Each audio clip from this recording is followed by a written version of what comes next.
Our cultures are beautiful. Cultures help us define our identities, values, and behaviors. Some cultures are obstinate in resisting change. Female genital mutilation is a cultural practice that defies change. It is rife among many Kenyan communities, among them the Ilchamus of the Rift Valley. Girls are circumcised early enough before their menstrual time, before they see their monthly periods. Because it is believed that immediately they have these periods, they are capable of conceiving. And a girl who conceives before circumcision will have the baby either strangled to death or thrown into the river when it floods.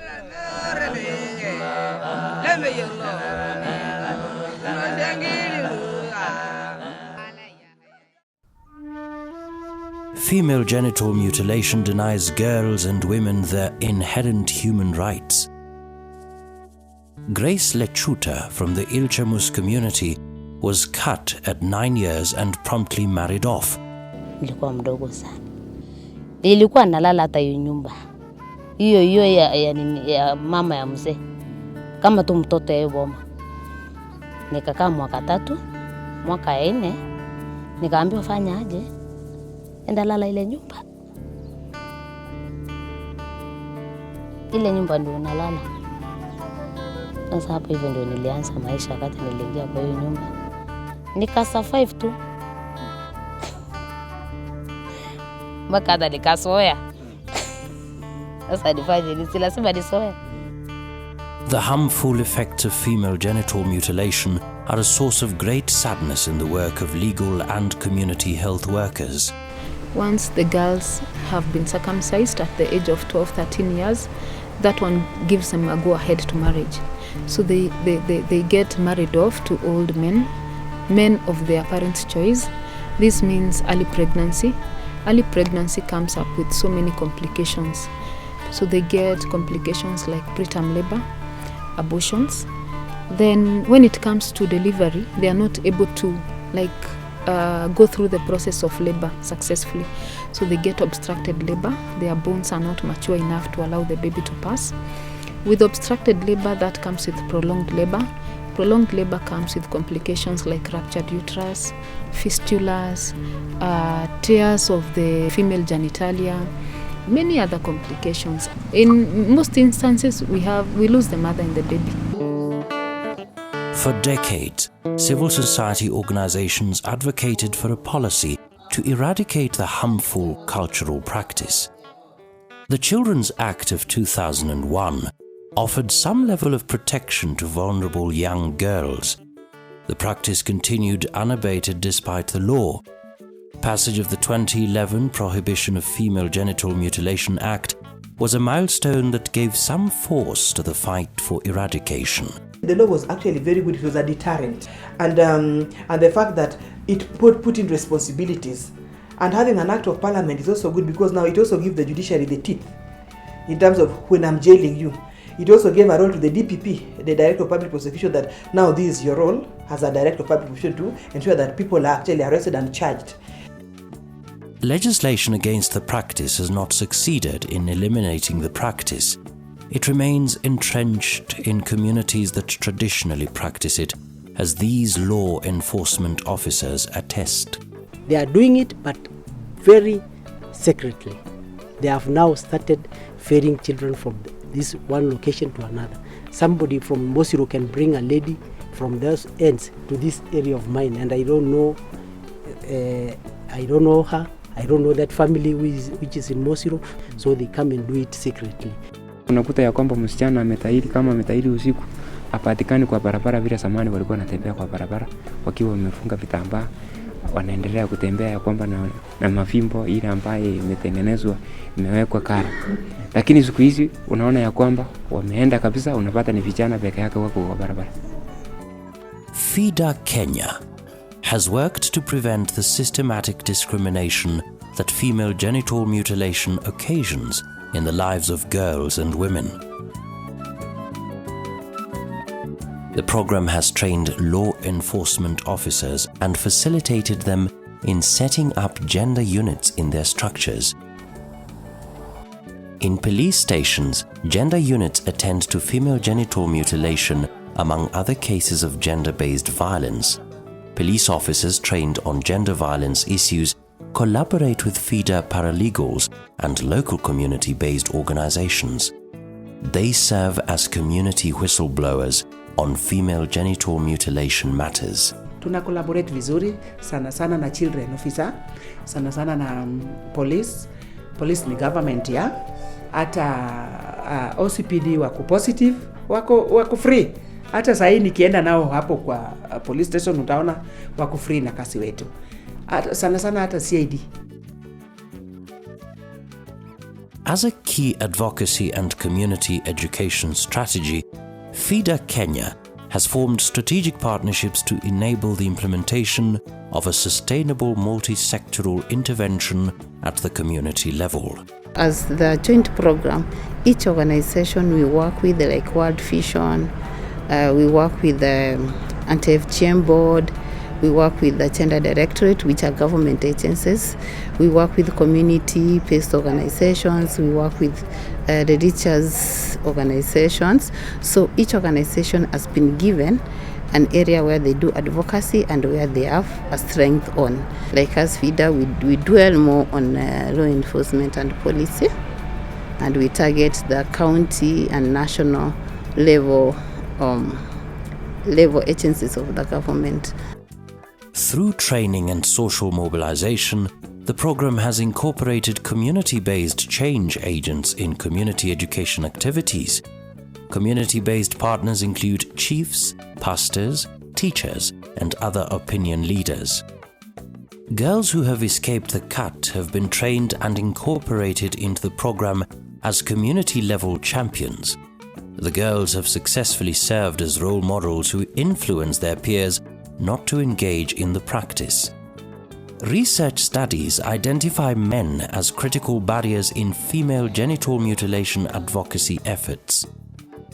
FIDA Kenya has targeted men with a view to turning them into social change agents who support the fight against female genital mutilation in their communities.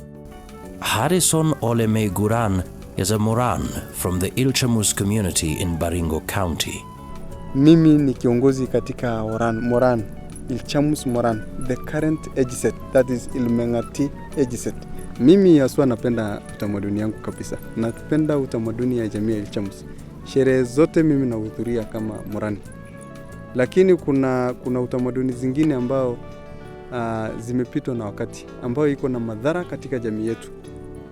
Na nafikiri mojawapo ni ukeketaji wa wasichana. Wengi wameweza kutoka kwa shule kwa sababu ya ukeketaji wa wasichana.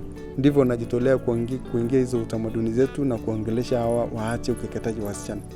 Na hivyo basi mimi kama Morani wa Ilchamus, na nikisema niko role model na oa msichana ambayo hajatahiriwa, na nimefanya hivyo. By lobbying community elders to embrace and spearhead progressive cultural changes, the approach has eliminated potential socio-cultural barriers. Training, dialogue and advocacy with the various councils of elders has led to a declaration by some community councils outlawing female genital mutilation in their respective communities. People started taking very young kids for the same. 5, 6, 7 years, who don't know even what the cut means to them. Wakati wa kutoka kwa tohara pale, wamama wanawapea mtisha, wanawapandia mbegu nyingine katika moyo wao, kusema ya kwamba umekuwa sasa mwanamke wa vijana. Unaona sasa, mtoto hata akiwa miaka 8 hajielewi sasa mahali anaenda. Tukaona heri tukane mambo ya tohara, watoto wetu tupate wasomi wasichana.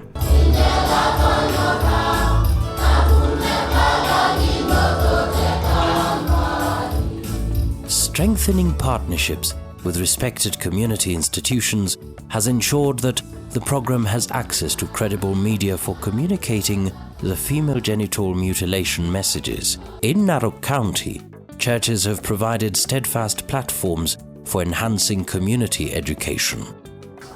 Wanajua walipata mafundisho, walifundishwa mambo ya anti-FGM na ni kazi nzuri sana ambayo ni ya kutusaidia wasichana wetu wakaweze kuendelea mbele ili wasipashwe tohara. Ukisikia mzazi wako anakuambia kitu kama hiyo, kimbia kwangu, takusaidia. Considered credible sources of information, medical personnel have been incorporated into the program to serve as resource partners in community outreach and education activities. Schools and community groups have benefited from their services. For traditional circumcises, female genital mutilation has typically served as a prestigious and lucrative source of income. Educating the circumcisers on harmful effects while empowering them with alternative vocations has been an effective strategy employed by FIDA Kenya. Masai Kodapash has transformed from a traditional circumciser to a feared community whistleblower on FGM.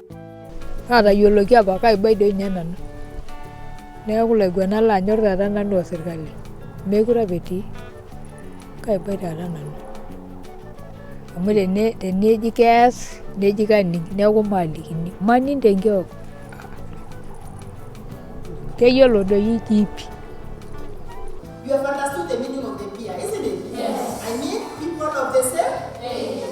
Empowering teachers with information on female genital mutilation and training them to incorporate pertinent information in school counseling programs has enabled many girls make informed choices about their lives. With the devolved governance structures now in place, the program is incorporating the county governments, providing them with expert support in the passage of relevant legal legislation and design of advocacy programs. The program has connected county governments with community-based organizations which serve as part of the local resource pool for the county programs. The program is set to reach more communities to protect the inherent dignity of girls and women that female genital mutilation denies them.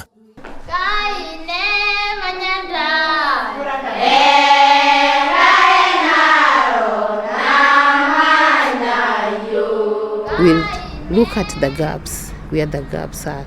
Like now people are going into ID, performing FGM, and that's the area we need to look at and allocate more resources towards that. We'll need to do mapping on which areas are more affected, which areas do we need more resources so that we can target those areas.